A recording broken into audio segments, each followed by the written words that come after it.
Hi, and welcome to my presentation, Female Leaders. How seriously are we really taking them? My name is Layne Pawlik, and I'm the HR business partner at Allied Telecom Group, and I will be facilitating the presentation today. A little background before we dive in. When I first wanted to uncover an organizational issue, I wanted to focus on performance management systems that are already implemented at Allied Telecom Group. In fact, I wanted to debunk our performance management system in hopes of creating one that was much more robust and useful to employees. But what I discovered was much more profound. Now, Allied as an organization is doing fairly well in terms of diversity. We are minority owned and operated. In fact, all 3 of our executive level positions are filled by African American males. Now, at the time of research, we had 74 employees, 22 of which were managers. And within management, we have 27% female managers. That's not bad considering the male-dominated industry that we're in, telecommunications. However, there's always room for growth. And this study will address the ways in which we can grow. However, before we do that, let's take a look at some of the past research to enhance our understanding of the underlying issue.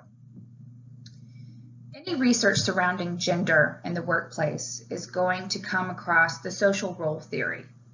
Developed by Alice Eagley, the social role theory focuses on gender stereotypes within our society and how those stereotypes bleed into the workplace.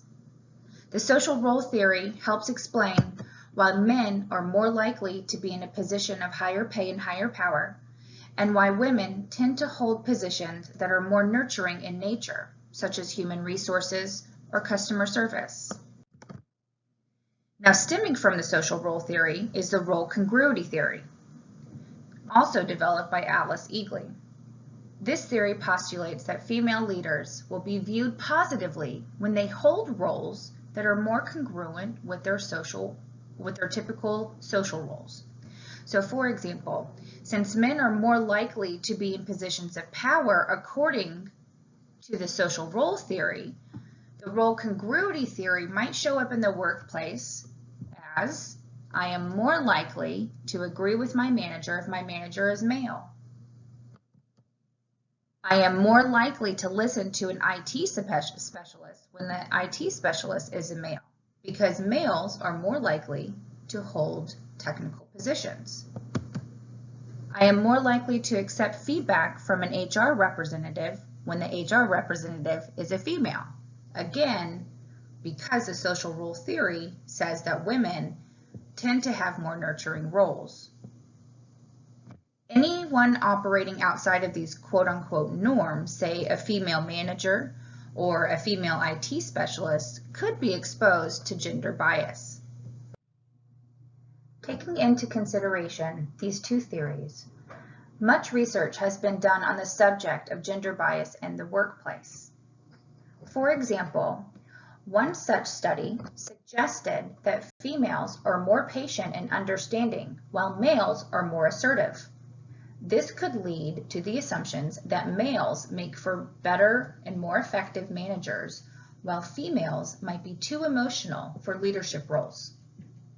Another study, which surveyed non-supervisory employees, found that male participants actually reacted unfavorably to feedback from female managers.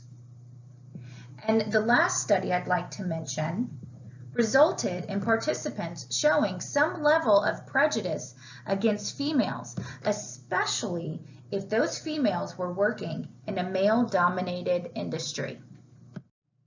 One way to evaluate whether or not your workforce holds these unconscious biases towards female leaders is to examine the reaction of employees to the feedback given to them by female leaders.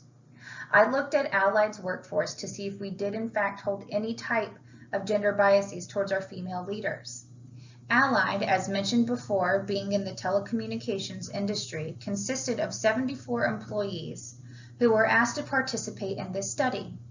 Both full-time and part-time employees were included. 2 vignettes were given to each participant to read and then evaluate. The first vignette was a male manager named David who gave feedback to one of his employees. This feedback included praise, constructive criticism, as well as professional development. The second vignette was a female manager named Brenda who also gave feedback to her employees. As with David, her feedback included praise, constructive criticism, and professional development. In order to determine how employees view female managers, we looked to the level of acceptance of feedback they were given. Acceptance of feedback was measured using 3 different constructs: satisfaction with the performance appraisal, utility or usefulness of the feedback, and affectivity of the feedback. After gathering all the data, I ran a 2-way analysis of variance, or ANOVA. I found significant findings in the constructs of satisfaction, utility, and positive effect or emotion. Non-significant findings were found in negative effect or negative emotions. As you can see in the graph, the x-axis indicates the gender of the participant, while the blue and pink lines indicate which vignette was being rated. The blue line is vignette 1, the male manager David giving feedback, while the pink line, vignette 2, was the female manager Brenda giving feedback. Now these are the results specific to the construct of satisfaction with the performance appraisal. And the results indicate that the gender of the manager does significantly affect the satisfaction of appraisal and participants, in that both male and female participants were found to be more satisfied with the performance feedback given by the male managers than the female managers. The next slide focused on the utility or the usefulness of the performance appraisal. And the overall perceived usefulness of the performance appraisal were increased when the performance appraisal was facilitated by the male manager. So in simpler terms, employees found feedback from the male manager to be more useful than from a female manager. And lastly, positive effect. The overall positive effect of the performance appraisals were increased when performance appraisals were facilitated by the male managers. Now note that for all 3 constructs, the scores increased for male managers. Now, taking into account the satisfaction, utility, and effect, the overall acceptance of feedback given by a female manager was less than the overall acceptance of feedback given by the male manager. In other words, participants are more likely to accept feedback from a male manager than from a female manager. So what does this all mean? What should we do now? Should we just close up shop, shut our doors? Absolutely not. However, as an organization, we really do need to start asking ourselves, are we empowering our females? Are we accepting of our females? And what can we do as an organization to foster an environment that is inclusive to all? I've come up with several recommendations that Allied Telecom can implement in order to improve the inclusive environment. The first one is to take a look in the mirror. Change starts from the top. And if Allied wants to be an organization that is diverse and inclusive, it must make sure that the leadership within the company does not harbor any level of unconscious bias towards females. One way to find out if your leadership holds an unconscious bias towards females in the workplace is to test and train for it. Training our leadership can improve any bias that might be harbored towards females within an organization. Researchers Jackson, Hillard, and Schneider analyzed the effects of diversity training by testing for bias before and after diversity training was administered. These researchers looked specifically at the STEM industry and found that participation in diversity training can improve bias against women in STEM. If your senior management prioritizes inclusion and acceptance of female leaders, then the rest of the company will follow. The next recommendation is training, training, and more training. Unconscious bias training has really increased worldwide over the last 10 years, and studies have shown that staged interventions are the most effective. So for example, the first stage of intervention or training might include diversity training for managers, in which the managers would come up with examples of how they can make their teams more inclusive of different genders.